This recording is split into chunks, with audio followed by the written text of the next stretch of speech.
బ్రహ్మారెడ్డి అనే అతను వాళ్ళ అమ్మ ఎమ్మెల్యే చేసింది. ఈ అభివృద్ధి అనేది శూన్యం. ఏదో నోటికొచ్చినట్టు అడ్డగోలుగా మాట్లాడుకోవడం అనేది కరెక్ట్ అయితే కాదు. ఈయన రేపైనా మళ్ళీ వెళ్ళిపోయే మనిషే. ఇతన్ని నమ్మి ఓట్లేస్తారనేది మాత్రం మాకైతే కలగట్లే.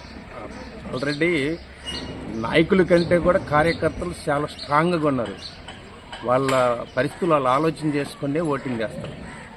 మొన్నల్లా మాకు ఇప్పుడు ఈ వెరకపూడి సెల్ అనేది ఎంత కష్టపడ్డా అనేది మన నియోజకవర్గ ప్రజలకు తెలుసు. వాస్తవాలు ఏదో కావాలని చెప్పి చేస్తున్నారు, అదని ఇదని అని చెప్పేది అంటే కావాలని చెప్పి చేసి గత ప్రభుత్వాలు చేశాయి, రాజకీయాలు చేశాయి.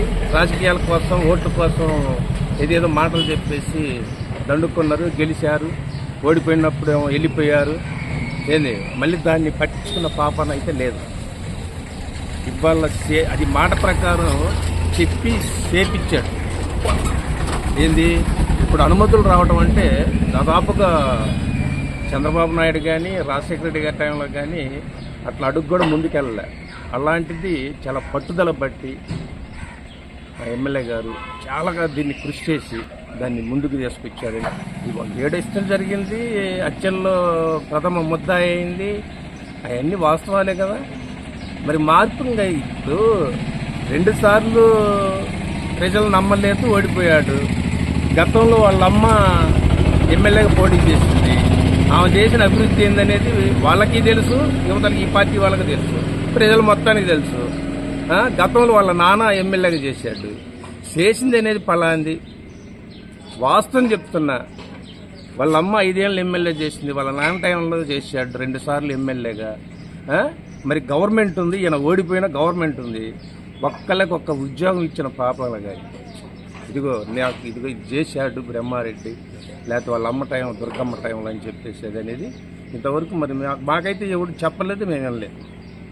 కానీ మా ఎమ్మెల్యే గారు వచ్చిన తర్వాత మాత్రం ఉద్యోగాలు కూడా ఈ కరెంట్ ఆఫీసులలో అయితేమి, వేరే మరి పంచాయతీ మన ఇప్పుడు ఈ సచివాలయాలు అయితే ఏమి ఏంది అవేవి ఏం సరే ఉద్యోగాలు కూడా ఇప్పించున్నాయి అనేది వాస్తవం కనపడుతుంది.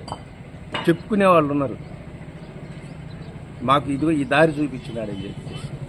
అది అట్లా ఉండాలి. కానీ వచ్చి నేనేదో మార్పు చేస్తాను ఇవన్నీ రాజకీయ ఎత్తుగడల కోసం మాట్లాడే, కానీ ప్రజలైతే నమ్మే ప్రసక్తుల్లో లేరు. పథకాలు అనేది చెప్పాడు, ప్రజలకు అందుబాటులోకి ప్రతి వాళ్ళు వచ్చిన కాడికి ప్రతి వాళ్ళకి అంజని చాలా హ్యాపీగా ఆ నవరత్నాల్లో ఎవరికైతే ఈ చందాలను వాళ్ళకి చెందాయి, చాలా హ్యాపీగా ఉన్నారు. అది మాత్రం వాస్తవం. మాకు 8 కిలోమీటర్లు వెలుదుర్తి పోవాలంటే, అక్కడికి వెళ్ళి చేయాలని ఏదన్నా ఒక సర్టిఫికేట్ పుట్టించుకోవాలంటే వాటికి ఒక రికమెండేషను, అది ఆ రోజుకి అభివృద్ధి కాదు.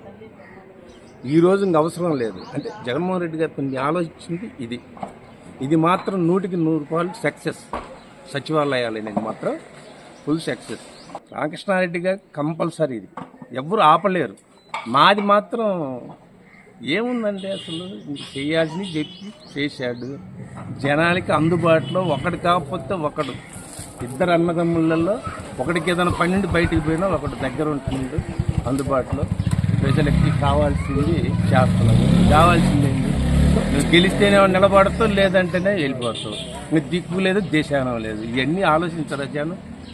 ఎవరికి వాళ్ళు చెప్పుకుంటున్నారులే, కానీ జనంలో నిండిపోయి ఉన్నోళ్ళు ఆలోచిస్తారు, ఆలోచించి ఓటేస్తారు. దాంట్లో మాత్రం తిరుగులేదు. ఈ ఎమ్మెల్యే గారిని ఎవరు ఆపే ప్రసక్తి అయితే లేదు. అది మాత్రం